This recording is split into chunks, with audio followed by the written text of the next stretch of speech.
Atëherë, të nderuar përfaqësues të mediave, siç e pat aktgjykimi, në fakt shpallja e aktgjykimit të gjykatës themelore në Prishtinë, departamentin special, është një aktgjykim i cili ka qenë edhe pritje e prokurorisë speciale, pas një pune të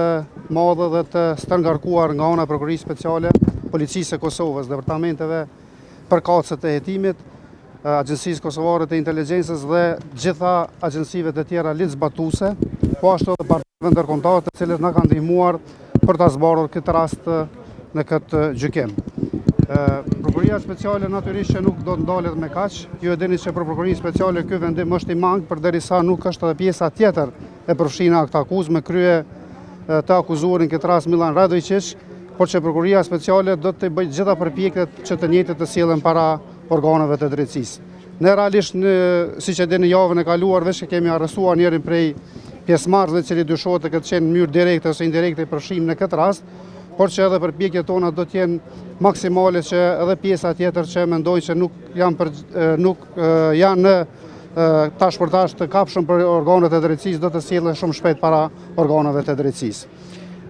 Një falënderim të posaçëm doja të jap edhe juve në media për shkak se keni qenë vazhdimisht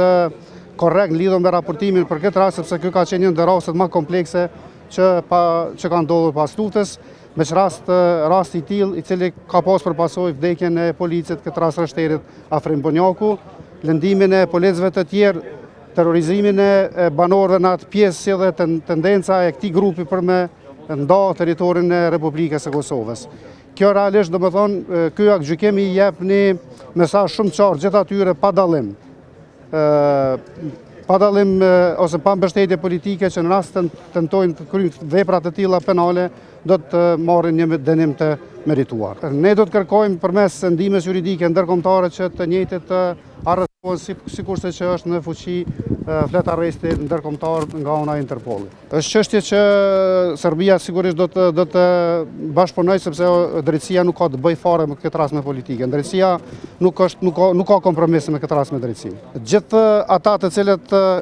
kanë urdhëruar, kanë financuar edhe kanë koordinuar këtë sulm, pra sulmi me datës 24 shtator 2023, do të përgjigjen para organeve të drejtësisë. Ju veç e keni marrë informacionin përmes zyrës së informimit, për matutje ky rast me qenë se është ende në hetim nuk kisha dashur me ul shumë matutje për këtë rast. Sigurisht, po me qenë se ende nuk e kemi marrë aktgjykimin, ju e dini që është një procedurë derisa të shkruhet ky aktgjykim, do ta vlerësojmë padesht me paragjyku, domethënë situatën, unë besoj që do ta vlerësojmë me kujdes dhe do të paraqesim ankesë.